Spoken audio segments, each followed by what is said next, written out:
ناظرین السلام علیکم ورحمۃ اللہ وبرکاتہ۔ آپ کا میزبان عبدالخالق حاضر ہے پروگرام پوچھے مفتی صاحب سے۔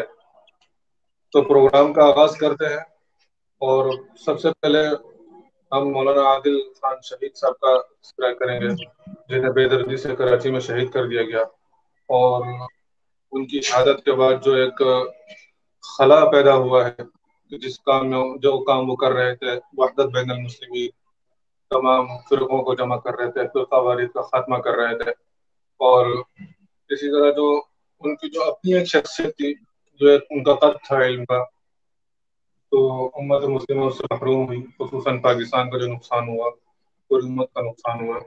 تو اس پر ہم سب سے پہلے سوالات سے پہلے اپنے آج کے مہمان حضرت مولانا مفتی محمد صاحب سے درخواست کریں گے کہ اس پر اپنا سارے خیال فرمائیں۔ بسم اللہ الرحمن الرحیم، نحمدہ ونصلی علی رسولہ الکریم، اما بعد۔ گزشتہ 3 دنوں میں بڑی 3 شخصیات ہم سے جدا ہو گئی ہیں۔ سب سے پہلے ہفتے کے دن حضرت ڈاکٹر محمد عادل خان صاحب رحمہ اللہ تعالی، جنہیں کراچی میں بے دردی سے شہید کیا گیا، اللہ تعالیٰ ان کے درجات بلند فرمائے۔ پوری امت کا واقعی جیسے آپ نے کہا بہت بڑا نقصان ہے، اور خاص طور سے ہمارے پاکستان میں جتنے مکاتب فکر ہیں اور دینی مدارس ہیں، وہ ایسے لگتا ہے کہ یتیم ہو گئے ہیں۔ ایک ایسی شخصیت جن کا علمی پس منظر بہت مضبوط، جن کو وسعت نظر حاصل ہے، جنہوں نے کئی ممالک کا سفر کیا ہے، باہر کے ملکوں میں کام کیا ہے، باہر کی یونیورسٹیوں میں وہ لیکچرار رہے ہیں، پروفیسر رہے ہیں، اور بہت بڑے ایک علمی شخصیت ہونے کے ساتھ ساتھ وسعت نظر اور ایک اتفاق اور اتحاد اور یکجہتی پیدا کرنے کا جذبہ، اور اس کے لیے عملی طور پر کوششیں جس طریقے سے انہوں نے شروع کر رکھی تھیں، اور جیسے وہ تمام مکاتب فکر کے لوگوں سے بہت اچھا تعلق رکھتے تھے اور مشترکہ مقاصد کے لیے ان کو جمع کر لیتے تھے، فروعی اختلافات کو نظر انداز کرنے کے ساتھ ساتھ وہ ان سب مقاصد کے لیے سب کو جمع کرنے کی ایک مہم پر تھے، اور پاکستان کے لیے ان کی شخصیت ایک بہت ہی قیمتی سرمایہ تھی۔ پھر پاکستان سے ان کی جو محبت تھی، جو پاکستان کی اہمیت ان کے دل میں تھی، جو پاکستان کی قدر ان کے دل میں تھی، وہ کم لوگوں کو ہوتی ہے۔ ان کی کتاب ہے تاریخ اسلامیہ جمہوریہ پاکستان، 2 جلدوں میں ہے، اور ان کے اس شہادت سے 1 ہفتہ پہلے میں خود ان کی خدمت میں حاضر ہوا، تو کوئی 2-2.5 گھنٹے کی ملاقات رہی، انہوں نے اپنی ایک تصویر پیش کی، اور اس کے ایک صفحے سے پاکستان سے محبت جھلکتی ہے۔ تو پاکستان کے یہ بہت بڑا ایک قیمتی سرمایہ تھا جو ہم سے چھین لیا گیا۔ تو اللہ تعالیٰ ان کو درجات بلند فرمائے۔ ہم اس کی جتنی مذمت کریں کم ہے، اس کے لیے کوئی الفاظ نہیں ملتے، لیکن دوسری طرف اگر ہم اس اعتبار سے دیکھیں کہ پوری دنیا کی کفریہ طاقتیں پاکستان کے خلاف سازشوں میں مصروف ہیں، اور ان کا منصوبہ یہ ہے کہ یہاں خانہ جنگی کی کیفیت پیدا ہو، یہاں خون ریزی کے واقعات ہوں، یہاں مسالک کو آپس میں لڑایا جائے اور پاکستانی آپس میں لڑتے رہیں، اور اس طرح پوری ریاست کمزور ہو، اور معاشی طور پر بھی اس کو کمزور کرنے کے لیے بہت ساری تحریکیں چل رہی ہیں، اور غیر مسلم طاقتوں نے اس کے لیے اپنا ایک بڑا سرمایہ مختص کر رکھا ہے، اور اس کے علاوہ یہ ہے کہ انہوں نے اس کے لیے بڑے بڑے ادارے قائم کر رکھے ہیں، افراد متعین کر رکھے ہیں، میڈیا کے ذریعے سے اور مختلف طریقوں سے وہ پاکستان کو نقصان پہنچانے کی کوشش کر رہے ہیں، اور ان کے فیک اکاؤنٹ انڈیا کے یہاں پکڑے بھی گئے ہیں، جو فیک خبریں پھیلا کر ایک دوسرے کے خلاف نفرتیں پیدا کرنے کی مہم چلا رہے ہیں۔ تو ایسے موقع پر اس طرح کے واقعے کا پیش آنا پاکستان کے لیے بہت بڑا لمحہ فکریہ ہے اور بہت بڑا المیہ ہے۔ پاکستان کے جتنے بھی سرکردہ طبقات ہیں ان کو چاہیے وہ دانشمندی سے کام لیں، اور دشمن کی اس طرح کی سازشوں سے ہوشیار رہیں، اور اس کا شکار بننے کی بجائے ان کے سدباب کے لیے سوچیں۔ اور حکومت کی یہ ذمہ داری ہے، چاہے وہ صوبائی حکومت ہو، چاہے وفاقی حکومت ہو، چاہے ہمارے دوسرے قانون نافذ کرنے والے ادارے ہوں یا ہماری ایجنسیاں ہوں، سب کو ایک پیج پر ہونا چاہیے کہ دشمن ہمارے ملک کو جو نقصان پہنچانا چاہتا ہے، یہ قتل کا واقعہ کوئی ایسا واقعہ نہیں ہے کہ جس کو ٹھنڈے پیٹ برداشت کر لیا جائے۔ اس کی پوری تحقیق ہونی چاہیے کہ اس کے ماسٹر مائنڈ کون ہے، اس کے پیچھے سازش کرنے والے عناصر کون سے ہیں، اور یہاں مقامی طور پر استعمال ہونے والے عناصر کون سے ہیں۔ ان سب کو کٹہرے دلایا جائے اور ان سب کو بے نقاب کیا جائے اور ان کو کردار تک پہنچایا جائے۔ ان کو ایسی عبرتناک سزائیں دی جائیں کہ آئندہ کسی کو اس طرح کی دہشت گردی کی جرت نہ ہو۔ یہ پاکستان کے لیے امتحان ہے اور ان کے لیے ٹیسٹ کیس ہے کہ وہ اس میں کیا فیصلہ کرتے ہیں اور کتنی تیز رفتاری سے قاتلوں کو اور ان کے پیچھے ماسٹر مائنڈز کو گرفتار کر کے ان کو عبرتناک سزا دیتے ہیں۔ ہم دعا کرتے ہیں اللہ تعالیٰ ان کے درجات بلند فرمائے اور ان کے صدقات جاریہ کو جاری اور ساری رکھے، اور جس مشن پر وہ کام کر رہے تھے کہ پاکستان میں یکجہتی ہو، اتفاق اتحاد ہو، اور ہم سب مل کر پاکستان کی تعمیر و ترقی میں حصہ لیں اور دنیاوی اور دینی دونوں اعتبار سے اس کو آگے لے کر جائیں، اللہ تعالیٰ ان کے اس مشن کو کامیاب فرمائے۔ اور اہل باطل کو یہ اچھی طرح ذہن میں رکھنا چاہیے کہ اس طریقے سے ہتھ کنڈوں سے حق کی آواز کو دبایا نہیں جا سکتا۔ آپ جتنا دبائیں گے انشاءاللہ وہ آواز اور زیادہ ابھرے گی، اور ایک ڈاکٹر خان کے خون سے پتہ نہیں کتنے عادل خان پیدا ہوں گے، اور انشاءاللہ تعالی وہ اس مشن کو جاری رکھیں گے۔ وہ میرے استاذ بھی تھے، میرے استاد زادے بھی تھے، اور میرے مادر علمی کے ایک بہت بڑا ستون تھے، اور وہاں کے محتمم تھے جامعہ فاروقیہ فیض 2 کے۔ تو میرے لیے تو ذاتی طور پر بھی یہ بہت ہی الگ کا اور دکھ کا واقعہ ہے، لیکن ہمارے پورے طبقے کے لیے بلکہ پوری پاکستانی قوم کے لیے یہ ایک بہت بڑا المیہ اور بہت بڑا سانحہ ہے۔ اللہ تعالیٰ ہمارے پاکستان پر رحم فرمائے اور ہمارے حکمرانوں کو، ہماری سیاسی قیادت کو، ہماری عسکری قیادت کو، سب کو اللہ تعالیٰ اعتدال اور توازن عطا فرمائے اور سمجھ اور فہم عطا فرمائے، شعور عطا فرمائے، اور ان کے ذہنوں میں اچھے فیصلے ڈالے۔ اگر سارے ایک پر ہوں گے اور اس طرح کی سازشوں کا مقابلہ کرنے کے لیے وہ ایک دوسرے کے ساتھ تعاون کریں گے تو انشاءاللہ دشمن کی ساری سازشیں ناکام ہوں گی۔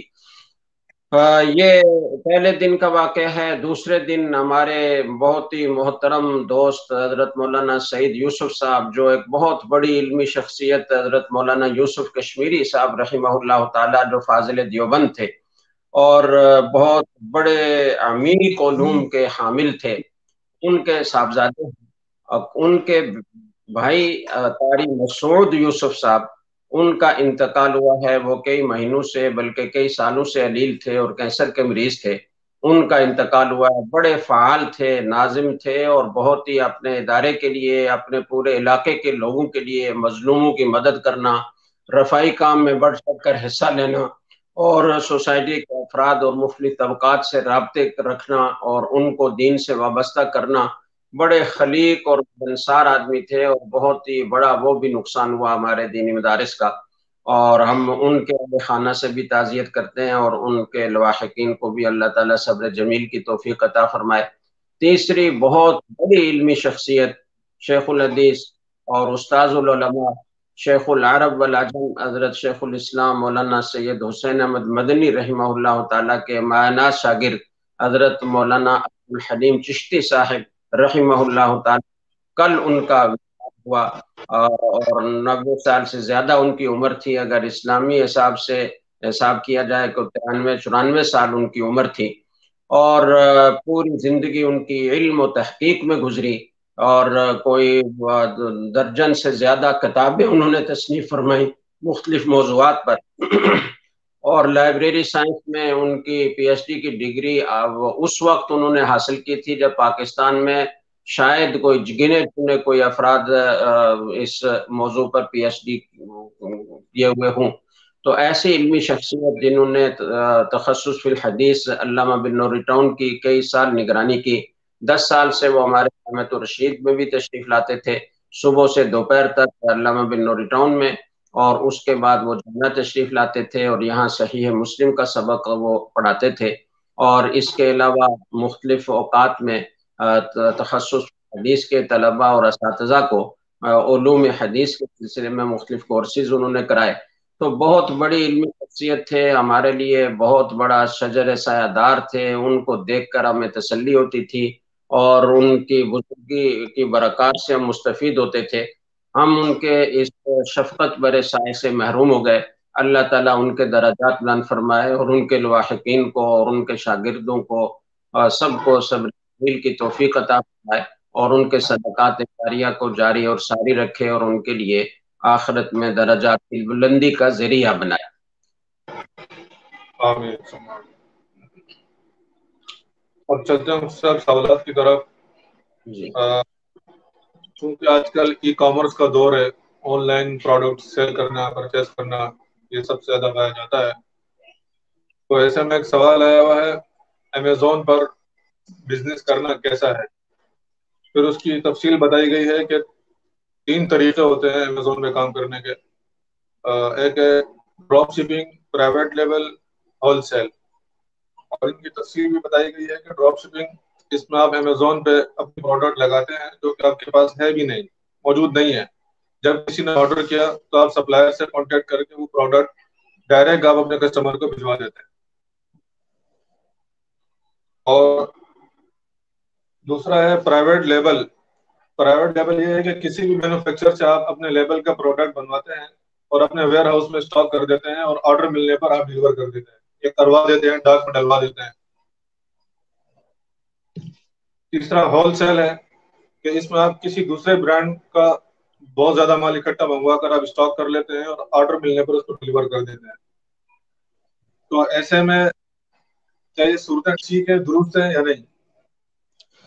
دیکھیں, امیزون کے ذریعے سے کاروبار کرنے میں اگر اس کا اہتمام کیا جائے کہ وہ چیز جو پروڈکٹ جو آپ آگے بیچنا چاہتے ہیں وہ آپ کی کسٹڈی میں آ جائے, آپ کے ضمان میں داخل ہو جائے, آپ کے رسک میں داخل ہو جائے, دوسرے الفاظ میں وہ آپ کے قبضے میں آ جائے, تو پھر آگے اس کی سیل کر سکتے ہیں. جن صورتوں میں وہ آپ کے قبضے میں نہیں آتی, آپ کے رسک میں داخل نہیں ہوتی, ان صورتوں میں آگے فروخت کرنا اس کو جائز نہیں ہے. یہ ایک مختصر اور اصولی جواب ہے. اگر اس کو یاد رکھا جائے تو ہر صورت کا حکم آسانی سے معلوم ہو سکتا ہے. جن صورتوں میں پروڈکٹ خرید کر اپنے ہاں گودام میں آپ اسٹاک کر لیتے ہیں پھر آگے بیچتے ہیں, اس میں کوئی اشکال کی بات نہیں ہے. اور جس صورت میں وہ پروڈکٹ آپ اپنے رسک میں نہیں لیتے, اپنے قبضے میں نہیں لیتے اور براہ راست وہاں سے کسی دکان سے, کسی مارکیٹ سے وہ آپ اپنے گاہک کو بھجوا دیتے ہیں, آرڈر وہاں پہنچا دیتے ہیں اور وہ لوگ وہاں ڈلیور کرتے ہیں, تو یہ صورت جائز نہیں ہے, چونکہ اس صورت میں وہ چیز آپ کے قبضے میں نہیں آئی, آپ کے رسک میں داخل نہیں ہوئی. تو آپ صلی اللہ علیہ وسلم نے فرمایا کہ لا تبیع ما لیس عندک, جو چیز آپ کے پاس نہیں ہے یا دوسرے الفاظ میں آپ کے قبضے میں نہیں ہے, آپ کے رسک میں داخل نہیں ہوئی ہے, اس کو بیچنا ممنوع ہے. تو اس لیے لا تبیع ما لیس عندک اس حدیث کی روشنی میں یہ بیع ناجائز ہے, یہ خرید و فروخت ناجائز ہے. تو اس کا اہتمام ہونا چاہیے کہ وہ آپ کے رسک میں داخل ہو جائے. اگر براہ راست آپ اپنے رسک میں اس کو نہیں لے سکتے تو جہاں وہ پروڈکٹ ہے وہاں آپ کسی کو اپنا وکیل بنائیں اور وہ وکیل آپ کی طرف سے اس پروڈکٹ پر قبضہ کر لے اور پھر آگے وہ آپ کے گاہک کو فراہم کرے, تو یہ صورت بھی جائز ہو جائے گی, کیونکہ وکیل کا قبضہ موکل کا قبضہ ہوتا ہے. تو اس طرح اس کو جائز صورت دی جا سکتی ہے. ورنہ اگر رسک میں داخل نہ ہو, اپنے قبضے میں نہ آئے, وکیل کے ذریعے بھی قبضہ نہ کروایا جائے اور اسی طرح اس کو آگے بیچا جائے تو یہ جائز نہیں. جی بالکل. مفتی صاحب حافظ نور علی نور پور تھل خوشاب سے پوچھتے ہیں کہ مفتی صاحب میں ایک دکاندار ہوں, میرے پاس کوئی بندہ اپنے جیز کیش یا ایزی پیسہ والے اکاؤنٹ سے پیسے نکلوانے کے لیے آتا ہے, میں اسے یہ کہتا ہوں کہ میرے نمبر پر بھیج دو, تو 1000 کے ساتھ 20 روپے اضافی چارج ہوں گے, حالانکہ جو کمپنی نے سیم دی ہوئی ہے اس میں چارج کم ہوتے ہیں 1-2 روپے, اور مجھے یہ بھی معلوم ہے کہ میں بینک میں بغیر فیس کے بھیج دوں گا یا بجلی کا بل ادا کر دوں گا, کیا میرے لیے وہ اضافی فیس لینا جائز ہے؟ دیکھیں, اگر اس کے لیے آپ کو کوئی محنت کرنا پڑتی ہے اور آپ اس کو بتا دیتے ہیں کہ بھائی یہ میری محنت کا معاوضہ ہے, تو اس طرح کرنا جائز ہے، اور اگر ایسی صورت نہیں ہے تو پھر آپ کے لیے فیس میں اس سے زیادہ وصول کرنا ٹھیک نہیں۔ جی، یہ مسز سلمہ کینیڈا سے پوچھتی ہیں کہ عمرہ پابندی کھلنے پر سعودی گورنمنٹ کی جانب سے ماسک پہننا ضروری ہے۔ ایسی صورت میں عمرہ کے دوران چہرے پر ماسک اور ہاتھوں کو سینیٹائزر سے دھونے کا کیا حکم شرعی ہوگا، کیونکہ سینیٹائزر میں خوشبو بھی ہوتی ہے؟ میرے خیال میں یہ مسئلہ پچھلی دفعہ ہو چکا تھا۔ ماسک پہننے سے چونکہ چوتھائی چہرہ یا چوتھائی سے زیادہ چہرہ چھپ جاتا ہے، تو اگر پورا دن یا پوری رات وہ ماسک پہنے رکھیں گی تو کوئی بھی پہنے رکھے گا اگر تو اس کے لیے وہ دم لازم ہو جائے گا، اور اگر پورے دن سے کم وقت اگر پہنے رکھا تو پھر صدقہ لازم ہوگا۔ اگرچہ یہ عذر کی بنا پر ہے، عذر کی بنا پر ہونے کی وجہ سے گناہ نہیں ہوگا، لیکن جو اس کی جگہ لازم ہوتی ہے وہ بہرحال لازم ہوگی۔ اور سینیٹائزر سے ہاتھ صاف کرنے کا حکم یہ ہے کہ چونکہ اس میں جو خوشبو ہوتی ہے وہ خوشبو حقیقت میں نہیں ہوتی، خوشبو وہ ہوتی ہے جو خوشبو کے طور پر بنائی جائے، خوشبو کے طور پر استعمال کی جائے، اور چونکہ سینیٹائزر خوشبو کے طور پر نہ تو بنایا گیا ہے نہ اسے اس طور پر استعمال کیا جاتا ہے، وہ ایک جراثیم سے بچنے کی دوا ہے، تو بطور دوا اس کا استعمال ہے، اس لیے اس میں جو ایک سمیل ہوتی ہے اس کی وجہ سے کوئی جزا لازم نہیں ہوتی۔ ویسے اگر کوئی احتیاطاً صدقہ کر دے تو اچھی بات۔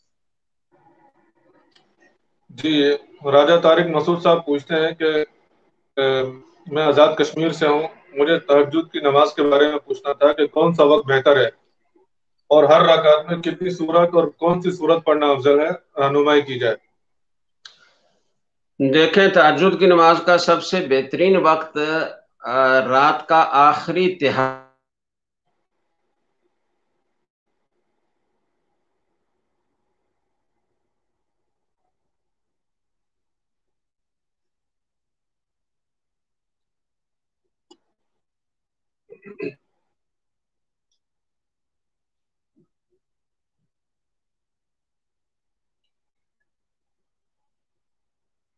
مفتی صاحب، آپ سن سک رہے ہیں ہمیں؟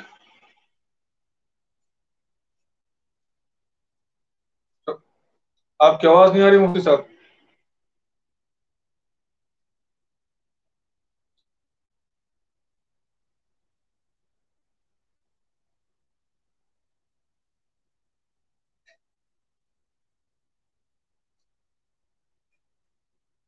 مفتی صاحب، کیا آپ سن سک رہے ہیں؟ آپ کی آواز نہیں آ رہی ہے یہاں پر ہمارے پاس، شاید انٹرنیٹ میں کوئی خرابی ہو گئی ہے۔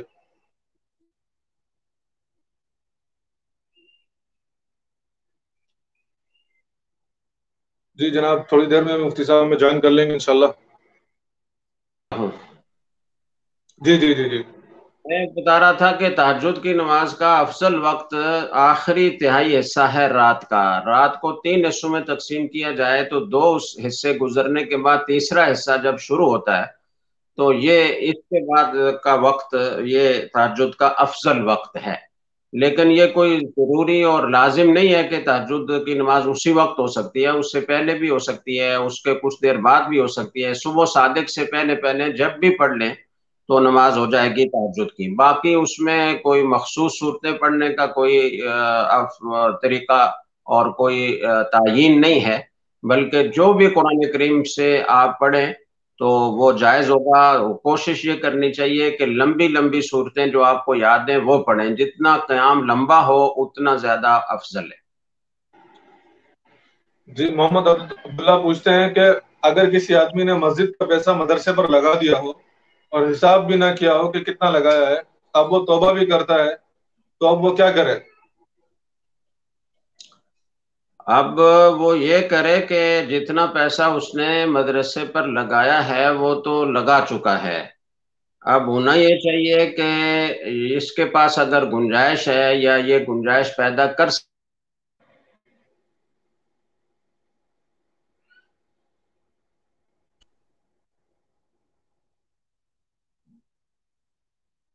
پھر سے کنیکشن میں خرابی پیدا ہو گئی ہے، مفتی صاحب کی آواز ہم سے منقطع ہو گئی ہے۔ مفتی صاحب، کیا آپ ہمیں سن سک رہے ہیں؟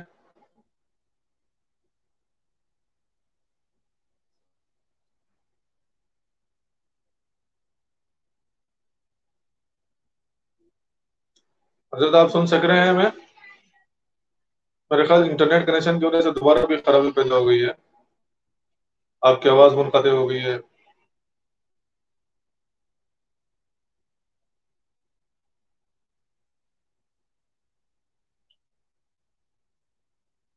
میرے خیال پھر سے انٹرنیٹ میں خرابی کی وجہ سے کوئی گڑبڑ پیدا ہو گئی ہے۔ انشاءاللہ جلدی مفتی صاحب ہمیں جوائن کر لیں گے۔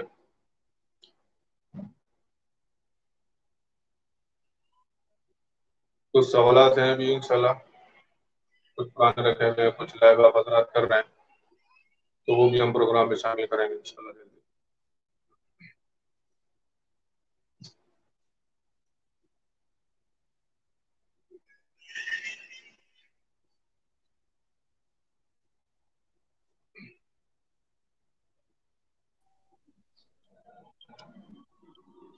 جی مفتی صاحب اب آواز آ رہی ہے؟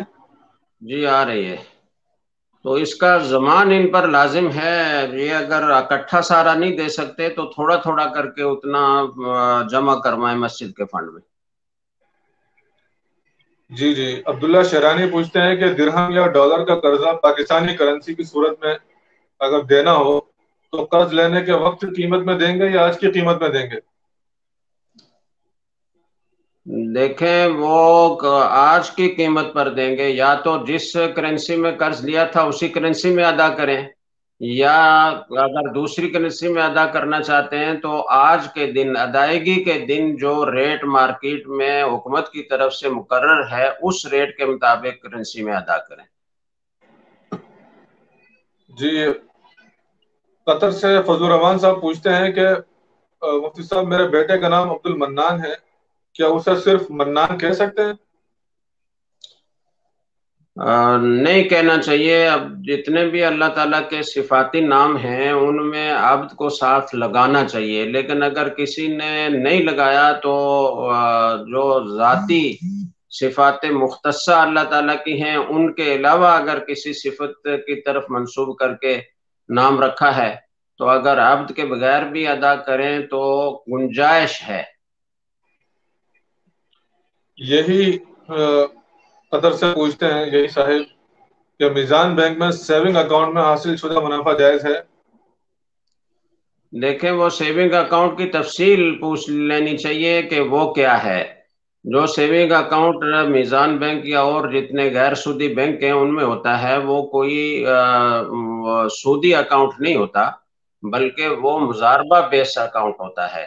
اس میں وہ آپ کے پیسے سے کاروبار کرتے ہیں اور اس میں جو نفع حاصل ہوتا ہے اس میں سے اپنا حصہ بھی رکھتے ہیں اور آپ کو بھی حصہ دیتے ہیں، تو اس لیے وہ جائز ہے۔ لیکن آپ کو چاہیے کہ آپ اس کے ڈاکومنٹ دیکھ کر پورا اطمینان کریں کہ کس عقد کے تحت آپ کا پیسہ لیا جا رہا ہے اور آپ کو نفع دیا جا رہا ہے۔ جی جی معظم خان صاحب پوچھتے ہیں کہ مولانا صاحب میں ڈالر کی خرید و فروخت کرتا ہوں لیکن آن لائن خریدتا ہوں میں، تو مجھے اس میں نقصان نہیں ہوتا، مطلب جب ریٹ نیچے آتا ہے تو میں مال بیچتا نہیں ہوں اور جب ریٹ ہائی ہو جاتا ہے تو میں سیل کر دیتا ہوں، تو کیا یہ جائز ہے؟ مقرر سوال پوچھتے ہیں، یہ پچھلی دفعہ ہو چکا تھا کہ اس طرح ڈالر کی خرید و فروخت جائز ہے، کوئی حرج کی بات نہیں ہے، بس اس کا خیال رکھا جائے کہ جو ریٹ حکومت کی طرف سے مقرر ہے اس سے زائد پر نہ بیچا جائے۔ جی اب ایک اور اسماعیل الہی صاحب پوچھتے ہیں کہ اگر کوئی شخص گھر میں جمعے کی نماز پڑھے تو کیا وہ کس طرح پڑھے؟ پہلے فرض۔ پرانے سوالات آپ کرتے جا رہے ہیں، یہ سوالات ہو چکے ہیں۔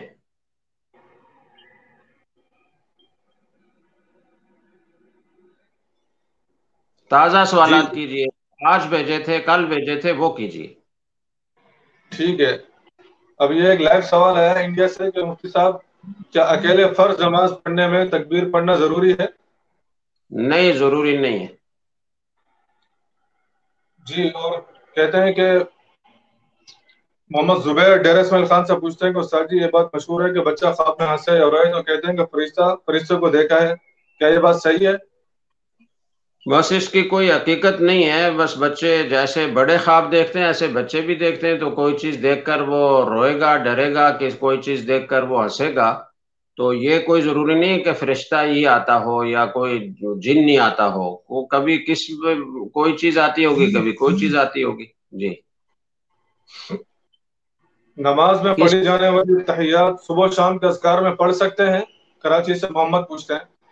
ہاں پڑھ سکتے ہیں، لیکن جو صبح و شام کے اذکار متعین طور پر بتائے گئے ہیں کہ صبح کو یہ پڑھیں شام کو یہ پڑھیں، یا صبح و شام کے مشترکہ بعض اذکار ہیں، ان کے پڑھنے کا اہتمام کرنا چاہیے، اور ان کے ساتھ اگر کوئی یہ بھی پڑھ لیتا ہے تو اچھی بات ہے۔ اس کے بھی اس کا جو مضمون ہے وہ بہت اچھا ہے، اور اس سے تازگی ہو جاتی ہے کہ ہماری ساری عبادات مالیہ، عبادات بدنیہ، وہ سب اللہ تعالیٰ کے لیے ہیں۔ صلاۃ السلام بھی اس میں آ جاتا ہے، شہادتین بھی آ جاتی ہیں، تو کوئی اگر صبح و شام پڑھ لے تو کوئی حرج کی بات نہیں ہے، اچھی بات ہے۔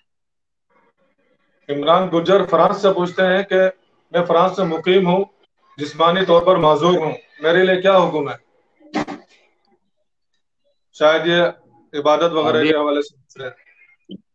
انہوں نے کوئی بات پوچھی نہیں ہے کہ میرے لیے کس بارے میں کیا حکم ہے، وہ تو بات پوچھیں تو بتائیں کیا حکم ہے۔ دوسرا سوال لے لیتے ہیں کہ سید عزیز الہدا کراچی سے پوچھتے ہیں کہ آج کل جو میزان بینک اور دوسرے اسلامک بینکنگ کے نام سے جو کام چل رہا ہے، کیا یہ بات بالکل درست ہے کہ تمام اسلامک بینک میں جو قوانین طے کیے گئے ہیں مفتی صاحبان کی طرف سے اس پر عمل ہو رہا ہے؟ اگر نہیں ہو رہا تو پھر ایسے میں کیا کریں؟ بہت سے لوگ صرف مفتی کا نام سن کر اس میں شریک ہو جاتے ہیں، لیکن بعد میں معلوم ہوتا ہے کہ ان کا طریقہ کار درست نہیں۔ اب کیا حکم ہوگا اس بارے میں؟ دیکھیں، جہاں بھی آپ معاملہ کرنا چاہتے ہیں وہاں کے بارے میں تحقیق کر لیں کہ مستند علماء کی نگرانی موجود ہے یا نہیں۔ اگر مستند علماء کی نگرانی موجود ہے تو آپ معاملہ کریں، اور آپ کا اگر تحقیق آپ کی یہ کہتی ہے کہ مستند علماء کی نگرانی موجود نہیں ہے تو پھر بالکل نہ کریں۔ شک ہو تو بھی نہ کریں، کوئی فرض تو نہیں ہے کہ اسلامی بینکوں سے آپ معاملہ ضرور کریں۔ عمومی طور پر تو جتنے بھی اسلامی بینک ہیں عام طور پر علماء کی نگرانی موجود ہے، اور جو مرکز میں نظام ہوتا ہے وہی آگے شاخوں میں سارا چلتا ہے۔ لیکن یہ ہو سکتا ہے کہ کسی جگہ، کسی شاخ میں، کسی برانچ میں ان ہدایات پر عمل نہ ہو رہا ہو، یا وہاں کے ملازمین میں اتنی اہلیت نہ ہو کہ وہ آنے والے کو مطمئن کر سکتے ہوں۔ معاملہ اگرچہ صحیح ہو رہا ہو، لیکن بعض اوقات یہ ہوتا ہے کہ وہاں بیٹھا ہوا آدمی اس کو صحیح ایکسپلین نہیں کر سکتا، اور سامنے والے کو پوری طرح مطمئن نہیں کر پاتا، اس لیے اس کا شک برقرار رہتا ہے۔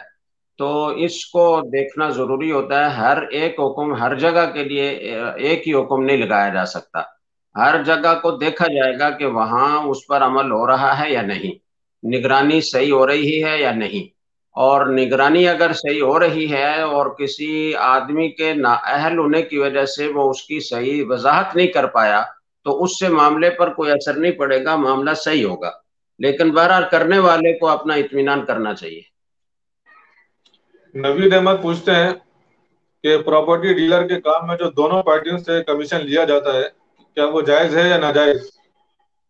جی جائز ہے، اگر وہ طے کر لیا جائے پہلے سے تو دونوں پارٹیوں سے لیا جا سکتا ہے مناسب مقدار میں۔ جی حفیظ اللہ کراچی سے پوچھتے ہیں کہ مفتی صاحب ایک کمپنی میں مسجد ہے، اس میں نماز کے لیے صرف 2 نماز کے لیے امام مقرر ہے، کیا اس مسجد میں 2 جماعت کر سکتے ہیں یا نہیں؟ دیکھیں، وہ شرعی مسجد ہے یا جائے نماز ہے، اس کو دیکھ لیا جائے۔ اگر وہ باقاعدہ شرعی مسجد ہے تو اس میں ساری نمازیں پڑھنی چاہیے، اور جب ساری نہیں ہو رہی ہیں تو بھی جو 2 ڈیوٹی کے اوقات میں نمازیں پڑھی جا رہی ہیں وہ بلا کسی کراہت کے صحیح ہیں، اور جماعت کے ساتھ نماز پڑھنی چاہیے۔ اور اگر وہ شرعی مسجد نہیں ہے تو کوشش یہ کرنی چاہیے کہ جو شرعی مسجد ہے اس میں باجماعت نماز ادا کی جائے۔ کبھی اگر اس سے آدمی رہ جائے اور جماعت ہو تو جائے تو پھر اس جگہ بھی جماعت کروا لیں تو کوئی حرج نہیں۔ جی عبداللہ کیبی کیسا پوچھتے ہیں کیا دوسری شادی کے لیے پہلی بیوی سے اجازت لینا ضروری ہے؟ جی شرعاً تو ضروری نہیں ہے، لیکن ہمارے قانون میں ضروری ہے، تو اس لیے آپ اس کے عواقب کو سامنے رکھ کر دوسری شادی کریں، اور دوسرا پہلی بیوی کے رد عمل کو آپ برداشت کر سکیں گے، یعنی اس کو دیکھ کر شادی کریں۔ اور ایک دم ہوش چڑھا اور شادی کر لی اور نتائج کا تحمل نہیں ہے، یا دونوں کے درمیان عدل کرنے کی استطاعت نہیں ہے، یا عدل کرنے کا مزاج نہیں ہے، تو ایسی صورت میں پھر دوسری شادی نہیں کرنی چاہیے۔ جی یہ اسیم خان بٹگرام سے پوچھتے ہیں کہ ایک آدمی 500 روپے کے پرانے نوٹوں کو جو مارکیٹ میں نہیں چلتے آدھی قیمت یعنی 250 روپے میں خریدتا ہے اور آگے کسی کی ریفرنس پر وہ 500 کے نئے نوٹوں سے تبدیل کرتا ہے، تو کیا اس طرح کرنا جائز ہے؟ بالکل جائز نہیں ہے، سود ہے، حرام ہے۔ پرانے نوٹ جس کے پاس ہیں وہ بیچارہ ناواقف ہے، اس کو پتہ نہیں ہے، اور یہ اس کی ناواقفیت سے فائدہ اٹھا کر 500 کے نوٹ کو 250 میں خرید رہا ہے، یہ بالکل ٹھیک نہیں ہے، جواز کی کوئی صورت نہیں ہے۔ اور جیسے وہ آدمی جا کر بینک سے وہ پرانے نوٹ لے کر تو پورے 500 کا 500 لیتا ہے، تو ایسے اس کو رہنمائی کرے کہ بھائی یہ کوئی ایسی چیز نہیں ہے کہ جس کے لیے تم اپنے پیسے خرچ کرو، اور جا کر وہاں سے اپنے وہ لے لو پورا 500 کا 500۔ جی، ثنا شیخ پوچھتی ہیں کہ کیا عربک کیلی گرافی دیوار پر لگا سکتے ہیں؟ کیلی گرافی مطلب جو خوش خطی سے اچھے فونٹ سے لکھا ہوا جو کچھ کلام ہوتا ہے عربی کے۔ اگر کلام صحیح ہے، اس کا مضمون ٹھیک ہے تو لگا سکتے ہیں، کوئی عرض نہیں۔ جی، ایک حافظ جاوید ترگوال میں جموں کشمیر سے ہوں، کہتے ہیں کہ مفتی صاحب کی خدمت میں یہ سوال عرض ہے کہ کیا گھڑی دائیں ہاتھ میں پہن سکتے ہیں یا نہیں؟ میں نے ایک معتبر عالم سے سنا ہے کہ دائیں ہاتھ سے گھڑی پہننے سے عقل کم ہوتی ہے۔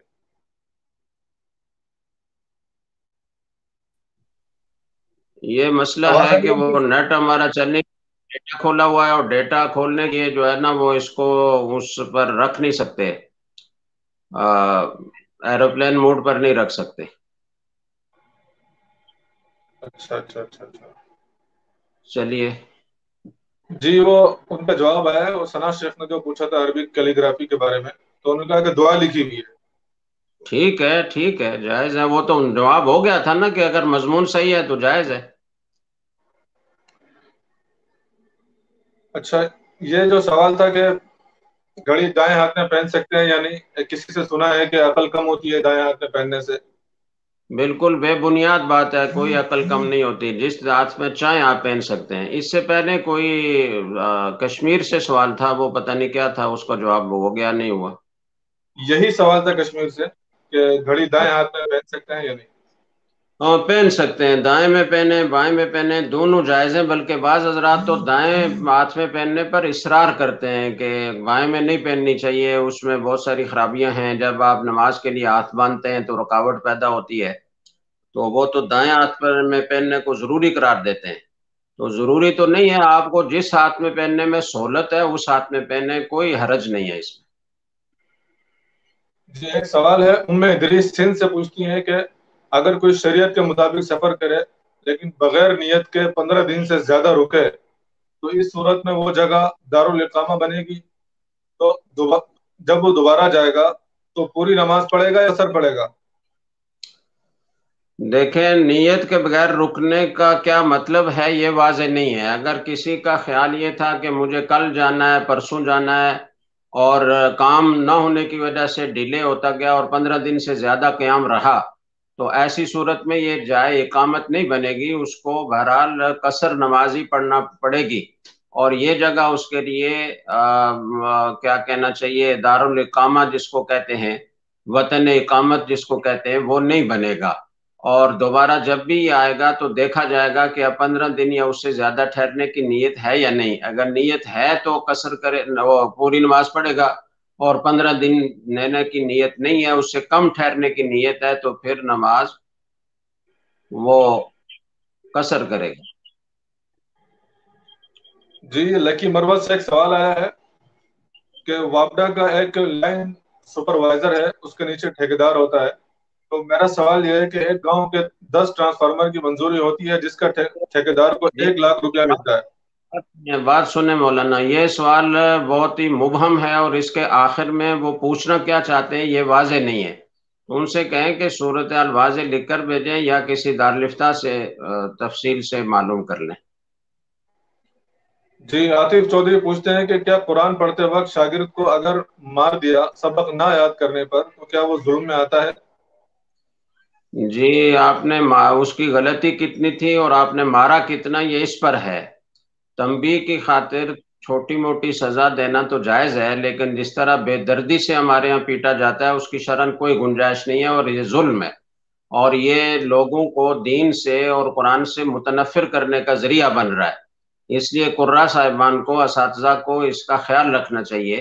ساری دنیا میں کہیں بھی مار پیٹ کر نہیں پڑھایا جاتا. آج جو قومیں ہم پر حکمرانی کر رہی ہیں، جن کا پوری دنیا پر حکم چلتا ہے، جن کی پالیسیاں چلتی ہیں، ان کے ہاں تو کبھی طلبا کو سزا نہیں دی جاتی. تو یہ جو ذہن بنا لیا گیا کہ جی مار پیٹ کے بغیر طلبا پڑھ ہی نہیں سکتے یا قرآن یاد ہی نہیں کر سکتے، یہ بالکل غلط ذہن ہے. اس کی اصلاح کی ضرورت ہے. حوصلہ افزائی اور تشجیع، ان کی دلجوئی.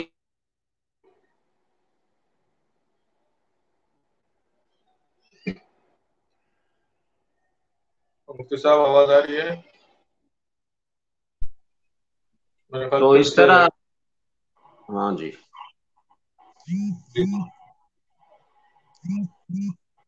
جی اگر چھوٹی موٹی سزا کی کبھی کبھار کو ضرورت پیش آئے تو اس کی گنجائش ہے، جس سے جسم پر نشان نہ پڑے اور اس کو تنبیہ بھی ہو جائے، اس کی گنجائش ہے. لیکن میں یہ کہنا چاہتا ہوں کہ مار پیٹ کر پڑھانا یہ کوئی مثالی طریقہ نہیں ہے، اور یہ کوئی ایسی چیز نہیں ہے. اس زمانے میں پوری دنیا میں بغیر مار پیٹ کے تعلیم ہو رہی ہے، اور وہ تعلیم دے کر ہم پر ان لوگوں کو حکمران بناتے ہیں، اور پوری دنیا میں ان کی پالیسیاں چلتی ہیں. اتنا علم اور فن میں وہ ہم سے دنیاوی علوم اور فنون میں آگے ہیں، تو ان کے یہاں تو پٹائی نہیں ہوتی. تو اتنے بڑے بڑے علوم وہ کیسے سکھا لیتے ہیں؟ ہم اللہ کا قرآن بغیر پٹائی کے نہیں سکھا سکتے. یہ ہماری تربیت کی کمی ہے. اس اہل مدارس کو چاہیے کہ وہ اپنے حفظ کے مکاتب کے اساتذہ کرام کو تربیت دلوائیں، اور ان کو وہ طریقے بتائے جائیں کہ جن طریقوں کو اختیار کر کے مار کی پیٹ کے بغیر بہت اچھی پڑھائی ہو سکتی ہے. جی ثنا خان پوچھتی ہیں کہ اگر سفر میں ہو تو کیا پوری نماز پڑھنی چاہیے یا پھر کتنی پڑھی جائے گی؟ لائیو سوال آیا ہے ابھی. اگر کوئی سفر شرعی ہے جس کی مقدار 77 کچھ کلومیٹر بنتی ہے، 78 کلومیٹر سمجھ لیجئے، تو پھر تو قصر پڑھنا پڑے گی. اور اگر اتنی مقدار میں سفر نہیں ہے تو پھر پوری پڑھنا ہوگی.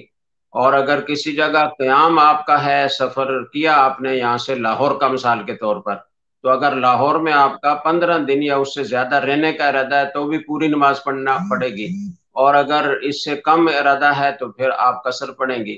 اور 4 رکعت والی 2 رکعت پڑھنا ہوتی ہے، باقی 3 رکعت والی 3 رکعت ہی ہوتی ہے. وتر بھی 3 ہی رکعت پڑھے جاتے ہیں. اور اگر اطمینان کی حالت ہو تو سنتیں بھی پڑھنی چاہیے، ان کو چھوڑنا نہیں چاہیے. جی اور سنتیں پوری پڑھی جاتی ہیں، قصر سے فرض میں ہوتا ہے. جی وہ آخری سوال لیتے ہیں، اس کا وزانوں کا وقت ہو گیا. جی انڈیا سے پوچھتے ہیں کہ کیا اکیلے فرض نماز پڑھنے میں تکبیر پڑھنا ضروری ہے؟